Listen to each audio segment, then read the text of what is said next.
Hola, este es mi DGA número 6, el aprendizaje de lectoescritura.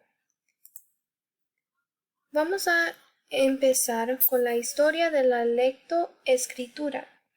La lectura se ha enseñado utilizando un enfoque sintético durante 2000 años desde la antigua Grecia. Los estudiantes se les enseñaba a leer comenzando primero con la identificación de las letras, por ejemplo, el alfabeto, luego de las sílabas, después de las palabras aisladas, las frases y los textos completos. En Europa, la lectura y la escritura estaban restringidas a las clases altas y los miembros de la Iglesia. Entonces, la importancia y prioridad personas de las clases altas en ese tiempo. Vamos a ver enfoque y métodos claves de la enseñanza de la lectura sobre español, solamente español. Un método en Europa durante este año, los españoles querían educar a la gente en la religión, que era bien importante en ese tiempo. Los sacerdotes de las escuelas religiosas comenzaron a diseñar para educar al pueblo sobre la religión. Entonces, por eso empezó toda la lectura en español en diferentes lugares y países. El folleto de enseñanza del español era 8 hojas compuesto por 38 lecciones o ejercicios y se llamaba el silabario método de San Miguel o de San Vicente. Entonces eso era su contenido y su diseño y planes que necesitaban tener 8 hojas compuesto de solamente 38 lecciones o ejercicios.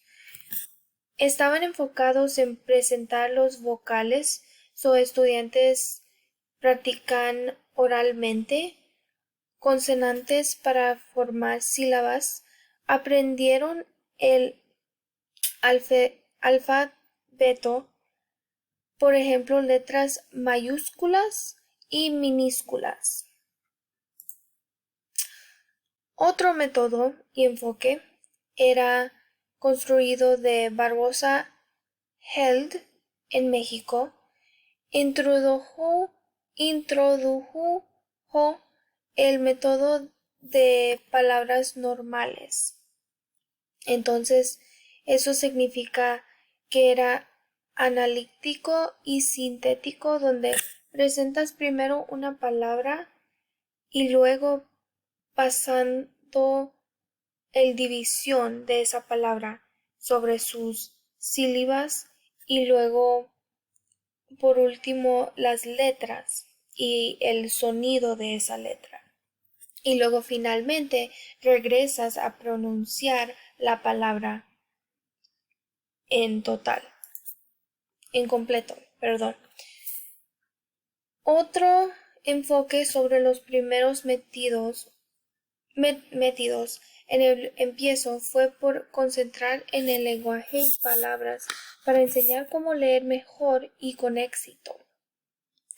Es importante empezar con entendiendo y poder leer la letra, luego la sílaba, luego la palabra y luego con la oración o la frase pueden entender estudiantes cómo leer más sencillo. Pueden entender qué están leyendo. También se conecta con el comprehensión. Por ejemplo, cuando enseñanzas a estudiantes cómo usar descodificación, que es donde rompes una palabra a sus sílabas y su significado. Vamos a ver ahora la lectura en inglés, el enfoque y métodos claves de la enseñanza en inglés.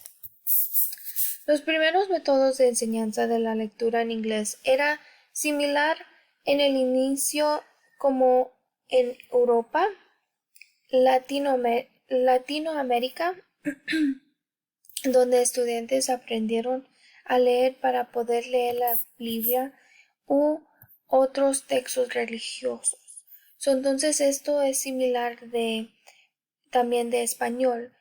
En esos tiempos la religión y la Biblia y la iglesia eran bien importantes y eso era donde empezó todo de la lectura, es donde era la inicio de donde se construyó la lectura y la importancia de saber eso. Las lecciones en escuela se basaban en utilizando objetos verdaderos y relacionado con la vida real. Las lecciones estaban conectadas con la vida real y concentrados en los intereses de los estudiantes, que es muy importante cuando estás enseñando a estudiantes que les interesan, que saben y pueden conectar con su propia vida real y pueden ver esos relaciones y pueden entender mejor, que va otra vez con su comprensión. Entonces pueden entender más lo que están leyendo en su lectura y luego pueden seguir y pueden escribir. En la escritura pueden escribir lo que leyeron. Otro método era la repetición oral de palabras y sonidos. Repetición de leer la misma palabra o practicar la misma sonido. También la comprensión y leer con conocimiento sobre un cuento o contenido de lectura. Otra importancia era enseñar vocabulario controlado cuidadosamente y ejercicios estaban diseñados para desarrollar habilidades para la decodificación de palabras. La base de cada objetivo, método y enfoque para el aprendizaje de la lectura sobre inglés y en español es comprender lo que se lee y construir el vocabulario de los estudiantes utilizando la lectura y la escritura en las lecciones. Vocabulario es importante porque es lo que estudiantes necesitan saber y unas veces batallan si no saben el vocabulario, no van a saber lo que están aprendiendo y el enfoque y método y el objetivo que necesitan saber alineado de los estatales. Lo que empezó en el inicio sobre los primeros métodos son similar en lo que es requerido de maestras y maestros durante tiempos de recientemente. Eso es lo que quiero decir, es que ahora en tiempos de hoy, estos métodos y enfoques que han usado desde el inicio, eso sigue y está también, ¿cómo se dice? Se está cambiando con el tecnología y todo eso, entonces todavía está pasando y todavía lo estamos usando en nuestras aulas y estamos enseñando a nuestros estudiantes. Esta es mi referencia. Gracias.